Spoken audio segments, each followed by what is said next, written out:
Hello, warm greetings from me. Hope all of you remember me. I came with a beautiful poem of butterfly last class. I hope you remember me and you remember the poem we discussed in the last class. So, how are you and how are you spending your leisure times in home? Because for more than 6 to 7 months you are stuck at your home, and what are you doing there? What all is your hobbies now? Are you reading anything? I hope all of you are using your time very much productively. Write something, read something, watch something. Don't just be lazy and sit in a corner and waste the time. It is the most precious time. You will never get such a time never again in your life. So use this time as much as productive. Try to write something. Try to write whatever you see, whatever you enjoy and all. Just build such a kind of culture, such a kind of habit in you. That's too good. Okay. So I'm really fine. I'm doing well. I'm happy to be here. So let's get into the class. Okay.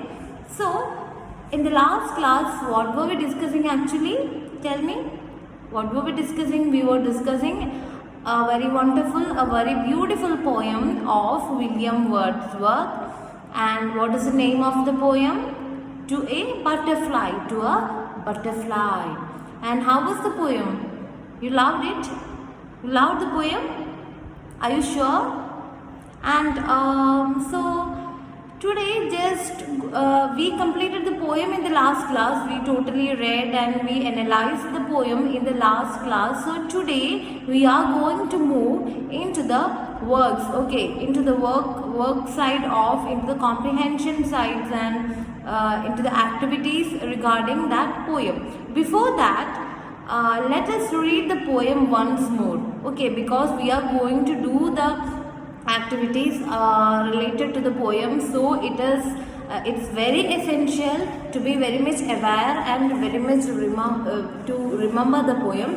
So I will read the poem once more for you. Just listen, open your textbook, take that poem, To a Butterfly. Take this poem, To a Butterfly, and read it carefully. I will recite for you. You should recite it sitting in your own homes aloud. Okay, aloud. Just read it. I will recite it for you. So, To a Butterfly by William Wordsworth. Okay. To a butterfly. I watch you now a full half hour, self-poised upon that yellow flower, and little butterfly, indeed, I know not of your sleep or feet. How motionless, not frozen seas more motionless. And then what joy awaits you when the breeze hath found you out among the trees and calls you forth again. This plot of ochre ground is ours. My trees they are, my sister's flowers. Here rest your wings when they are weary. Here lodge us in a sanctuary. Come often to us, fear no wrong. Sit near us on the bough. Well, we will talk of sunshine and of song, and summer days when we were young, sweet childish days that were as long as 20 days are now. So, it is written by William Wordsworth. I hope all of you recited the poem, you read the poem, you are clearly aware of the poem. We discussed it line by line in the last line. And just let's go through the new words one more. The first one is self-poised. What is self-poised? It is sitting gracefully. We discussed all this, but I am just repeating, I am just reminding you the new words only, then it will be recorded into your mind, into your set of vocabulary. Next is hath. Hath is an old usage of has. It's an old English. Okay, old English. This is new English. What we are using is postmodern English. This is old English. In olden days, poets In the olden days, in the time of Shakespeare and Wordsworth, they used different terms for there is a kind of difference between nowadays English and that English. So hat means has, and it's my sister's flowers that we already discussed, the flowers planted by his sister, Wordsworth's sister. And then bow, what is bow? Bow is a branch of a tree, it is the bow of the tree. So from today onwards, just replace branch and use bow. Look at the bow of the tree when you and your friend is walking and you are watching a big tree with full of flowers. What should you say? Hey, look at the bow of that tree. Use these kind of words in your regular conversation and your vocabulary will be improved. Okay. So that's the new words. Now let us go into the comprehension. Everyone open your textbook, take page number 43 and the first activity A, comprehension.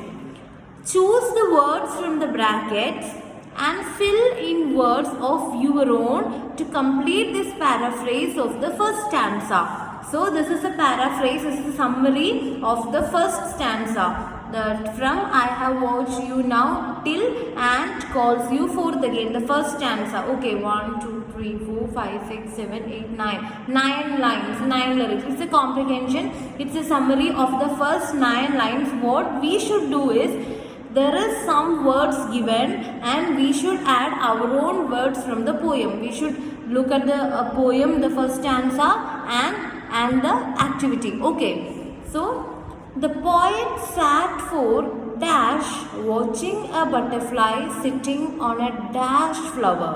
What is that? The poet sat for dash watching a butterfly. What is that dash? Read here. I have watched you now a full half hour. So what will be that? For a full half hour, the poet was watching that butterfly. So what is the first line? The poet sat for full half hour watching a butterfly sitting on a, tell me, the poet sat for still or quiet. We can use both words. The poet sat for quiet full half hour. The quiet is already there given in the bracket. You see that, right? So we can pick that word quiet and pick the word from the poem. Full half hour. The poet sat for quiet full half hour watching a butterfly sitting on a dash flower. What flower is it? Read the poem. Self-poised upon that yellow flower. It's a yellow flower. So we can add like yellow. So the poet sat for quiet full half hour watching a butterfly sitting on a yellow flower. We can add yellow there. The butterfly was absolutely unmoving. Dash. The butterfly was absolutely unmoving. Before unmoving, there is option of words more, less, as. Read the poem. And little butterfly, indeed, I know not if you sleep or feed, how motionless, note frozen seas, more motionless, and then. So what is written? The butterfly was absolutely quiet. We can use quiet or still. The butterfly was still more unmoving. It was still more unmoving than what? Than frozen seas. The poet is saying that the butterfly was quite still more unmoving than frozen seas. Isn't it? It's written in the poem. So we can pick the word. The butterfly was absolutely still. We can pick still from there. Then we can pick more unmoving than. In that dash column, we can pick our own word from the poem, that is frozen seas. So what is it?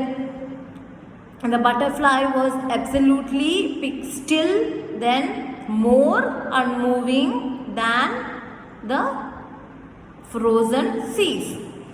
The poet observes that the butterfly moves again only when the dash blows. Read the poem. What is poet saying? When will be the butterfly moving? When will be it making a movement? Just read it and find out. How motionless, not frozen seas, more motionless than the what joy awaits you when the breeze hath found you. The breeze has found you. So, what is blowing? Blowing means what? What will blow? Wind will blow, isn't it? So it's easy to find out though. So the poet observes that the butterflies move again only when the breeze blows, when the wind blows. So use wind there, breeze there. From that poem we can pick breeze and you can add there. So the poet observes that the butterfly moves again only when the breeze blows. And then he thinks that the butterfly is scared, joyful, surprised. Tell me, what is the condition of butterfly? Is the butterfly scared of that person, scared of that poet watching it? No, it is completely unaware, isn't it? It is enjoying. Is it surprised? No, it is not surprised too. Then what is it? It's written there.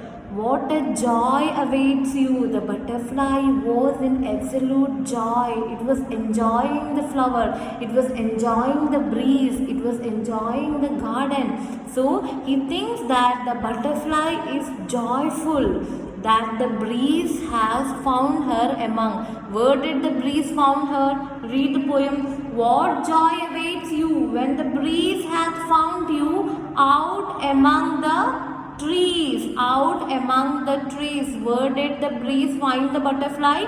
He thinks that the butterfly is joyful that the breeze has found her among the trees. Among the trees. The breeze is finding the butterfly among the trees and is dasherward and is calling forth again. Isn't it? And is calling it again and it's calling it back. So that the breeze has found her among the trees and is calling her. The breeze is calling her back. Come to me. Enjoy this garden. Enjoy these flowers. Enjoy this atmosphere.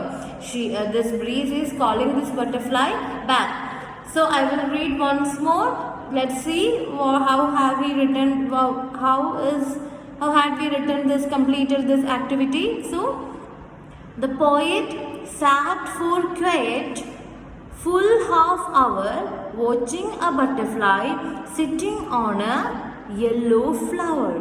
The butterfly was absolutely still, more unmoving than frozen seas. The poet observes that the butterfly moves again only when the breeze blows. He thinks that the butterfly is joyful that the breeze has found her among the trees and is calling her. So that is the comprehension. Now I hope all of you understood, all of you did the work. Just write it down with pencil in your textbook itself.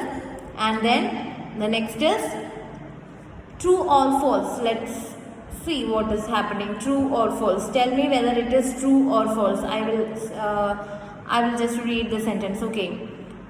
The poet says that the orchid ground is his and the butterflies. Did the poet say like that? Is it true? True? False? False? True? Are you sure about that? How can we ensure it is true or false? Just go and read the poem. So this plot of orchard ground is ours. This plot of orchard ground is ours. There is a statement like that. So the poet says that the orchard ground is his and the butterfly. So the poet already told to the butterfly that come to the garden. This ground is yours. So that is a true statement. Very good. It's true. Then he invites the butterfly to use the ground as its home. Did he tell something like that to the butterfly? Is it true or false? Did he offer something like that? Come here, take this space, consider this as your own space, your own home. Is it? Yes, very much. Did it? He invites the butterfly to use the ground as its home. He told the butterfly that just feel free, feel this as your home. Just enjoy the space, be here. So that statement 2 is true. The next one, He promises the butterfly that it won't be mistreated. It won't be mistreated. Is that true? Let's check in the poem. My trees they are, my sister's flowers. Here rest your wings, then they are weary. Here lodge as in a sanctuary. Come often to us, fear no wrong. Sit near us on the bough. We will talk of sunshine and song. And the author, the poet is offering that come here, nobody will mistreat you, no fear, nothing will happen wrong, you will be treated beautifully. So he is ensuring the safety of butterfly and he is inviting it to his garden. So that statement too is true. He promises the butterfly that it won't be mistreated. That statement is true. And then the poet asks the butterfly to sit on the flowers as they talk. Is that true? The poet asks the butterfly to sit on the flowers as they talk. Come often to us, fear no wrong. Sit near us on the bough. We will talk of sunshine and of songs. Is that sentence true? Poet is asking the butterfly to come to the garden while they are having a conversation. But poet is not asking that butterfly to sit in flowers. He is asking the butterfly to sit near us on the bough. The poet is asking the butterfly to sit in the bough, in the branch of the tree and listen to the conversation and to take part in the conversation. He is not asking the butterfly to sit in a flower. He is asking to sit in the bough of a branch of a tree. So that statement is false. It is not true. The poet asked the butterfly to sit on the flowers as they talk. That's not true. That's false. The poet is actually asking to sit in the branch of the tree while they are talking. So I hope we completed with the true or false session 2. Now let us go to answer these questions. The question and answer session. The first question is, why is this poet entranced by the butterfly? Attracted by the butterfly. Why this poet is that much entranced by the butterfly? I will just discuss all the answers here. After that, I will discuss with your teacher, and I will come to know if I should write the answers and send for you, or is it a work and all. So let us discuss the answers here and we will find how the materials should be provided. Okay, how the answers should be provided for you. So why is the poet entranced by the butterfly? Why Wordsworth is that much attracted by the butterfly? Just tell me, what do you think? Why is he that much attracted to the butterfly? Because the butterfly was that much beautiful and the poet is having a very intense connection towards the nature. He enjoys each and everything that is happening in the nature. He enjoys the wind, he enjoys the sunrise, he enjoys the sunset, he enjoys the butterfly, he enjoys everything that is happening around him. And this beautiful butterfly that is sitting very quietly still on a yellow flower, on a very beautiful yellow flower, the poet is very much attracted because it is very graceful to watch. It is transforming, it is spreading his energy. The butterfly is spreading its energy to the whole surrounding, and the poet is feeling that energy. He is enjoying that. It's really beautiful to see. It's still and it's unmoving as more than frozen seas. So, and he is getting remembered of his garden and his summer days that he and his sister used to play, used to wander and used to talk about many things. So that's actually the poet is reminded of his beautiful childhood when he is watching this butterfly, and this butterfly is very much quiet, beautiful, colorful and graceful to watch. So these all are the reasons why our poet William Wordsworth is that much entranced by the butterfly. Okay, I hope it's clear for you. And the next question. What is the poet unsure about as he watches the motionless butterfly, and why? What is the poet unsure about as he watches the motionless butterfly, and why? Let's read the poem. What is he unsure about the butterfly? What is his hesitation? What is his doubt about the butterfly? I have watched you now a full half hour, self-poised upon the yellow flower. And, little butterfly, indeed I know not if you sleep or feed. How motionless! Not frozen seas motionless, more motionless. So what is his doubt? His doubt is that what will be this butterfly doing when it is sleeping or when it is feeding, because he doubts that whether this butterfly will not move forever, because it is still for more than 1 hour. It is sitting still like more than a frozen sea for more than 1 hour. So the poet's doubt is that what will be this butterfly doing to eat food and to sleep? Will it move at that time? Will it move to have food? Will it move to get some sleep? Because the poet is that much doubtful about the movement of butterfly. What will be doing to eat, have some food and to sleep? Because it is why he is feeling so, because it is still for more than 1 hour, and he feels like this butterfly is more still than frozen seas. So he is really doubtful about the movement of butterfly, what it will be doing, what this butterfly will be doing when it needs to have some food and to take some sleep, to have some sleep. Okay, that's the second question. And the third one. Here, lords as in a sanctuary. What is the poet inviting the butterfly to do? Let us read that portion of the poem and explain. Okay. So, this plot of orchid ground is ours, my trees they are, my sister's flowers.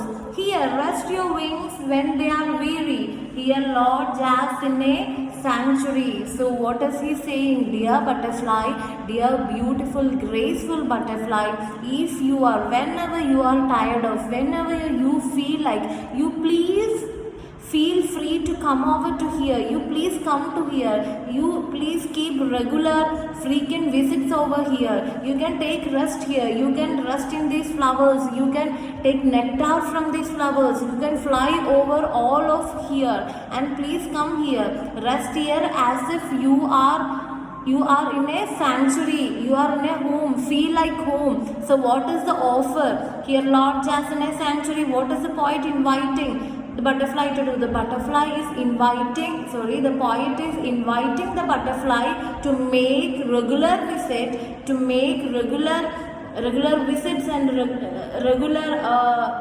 he is inviting him to come regularly into the garden, to make the garden more energetic, more colorful and more beautiful.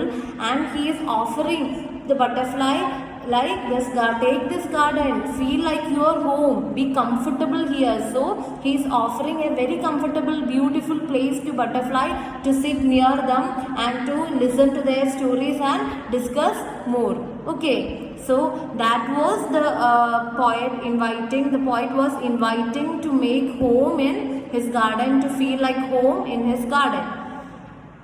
What does the poet miss about his childhood days?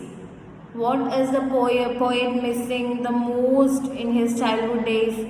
Just think. What does the poet miss about his childhood days? Just read the poem. We will talk of sunshine and of song and summer days when we were young, sweet childish days that were as long as 20 days are now. So what happened? The poet is just nostalgic about the childhood days. He is missing his old childhood summer vacation. What is he missing? He is missing the old childhood summer vacation with his sister. They used to wander around the garden. They used to plant trees. They used to plant seeds. They used to smell the flowers. They used to talk about the sunset, sunrise. They used to talk about the music and everything. And they used to sit near the trees and ponder on the trees. They used to enjoy everything that is happening around them. So the poet is really missing the childhood days he was spending with his sister in the garden. So what the poet is missing? What is he saying? He is really missing the old childhood days that he was spending with his sister in the garden, discussing about many stories, many songs, discussing about beautiful sunsets and sunrises. Okay. So that was all about the question and answer session. And now let us move into the next thing. Think and answer. This is not for just looking into the poem and just mere answering. This is much more. So they said like think and answer. Okay, let us look at the question and think about the question and let us answer then. Okay, so what's the question? Which lines tell us that the poet is no longer a child? Which line tell us that the poet is no longer a child? Just tell me, let me see. Read the poem, read the second stanza. This plot of orchid ground is ours, my trees they are, my sister's flowers. Here rest your wings when they are weary. Here lodge as in a sanctuary, come often to us, fear no wrong, sit near us on the bough. We will talk of sunshine and of song, and summer days when we were young, sweet childish days that were as long as 20 days are now. So which all are those lines? Just tell me which all are those lines which clearly says that the poet is no longer a child, he is just recollecting the memories. Which all lines are that? It is, we will talk of sunshine after the last 3 lines. From the last 3 lines of the poem, it is pretty sure that it is very much clear that the poet is no longer a small child. And summer days, when we were young, sweet childish days that were as long as 20 days are now. He is saying that summer days when we were is a past tense. Look at, just underline that word, were, W-E-R-E. Were is the past tense of was. Like, is it? So, were is like it happened, it already happened. It is from the past tense. So, when we were young, the poet is saying that when we were young, we used to spend summer days like this. So, they are no longer young now. They are no longer children now. They are elders, they are grown-ups, they are adults. So he is just recollecting the memories from the childhood. Once when I was young, once when I was a small child, a sweet childish days. He is pampering the old memories. He is pampering. He is that much in love with his childhood. So he is just recollecting all that memories from the childhood, and he is saying that I had a very sweet childish days. In summer days, during summer vacation, during summer days, we wandered around the garden, and we were enjoying that flight. We were enjoying the garden. We were young at that time. We were innocent. We were young children, and we were really innocent, and we were flying like butterflies all around the garden. That were as 20 days are now, and the poet really feels like that was too near. He was in his 40s, or he was in his old age, almost in his adultship, in his old age, and he is recollecting the childhood memory, and he feel like the childhood was just 20 days apart, 20 days before he was a child. That much connection he is having with that. He never feel it like that happened long years before. He feel it like it happened just 20 days before. It was too near. The childhood was too near. He feel like he craves for the childhood, and he really pamper that nostalgic moments that he and his sister was having in the garden during the summer vacation. So that is all about the line. Which line tells us that the poet is no longer a child? The line is sweet childish days that were as long as 20 days are now. The last 2 lines are the 2 lines. The last 1 line is the lyric which clearly says that the author or the poet is not at all in his childhood now. I hope you are very much clear about everything till now. It's time to wind up. So we completed till think and answer. So today's work is just write your views on that thing, the D section. Which lines tell us that the poet is no longer a child? There are many lines and last 3 lines are really important. So read the poem thoroughly and just write an answer to think and write an answer to the D. The D session, which line tell us about that the poet is no longer a child. What you feel, just write it and send it to me. That is your today's homework. Make sure that you are doing that. Read the poem clearly. If there is any doubt, you are very much free to call me or to text me. So write the answer, which all are the lines that indicates that poet is no longer a child. He is just memorizing he is just pampering the nostalgic memories from his childhood. Which all lines indicates that. Okay. So I hope it is really clear and the class was smooth. So thank you so much for listening. Have a great time. Use your time very productively. If there is any clarification, if there is anything that you are not clear about, feel free to come to me and ask. So see you in the next class. Until then, bye. Have a nice day.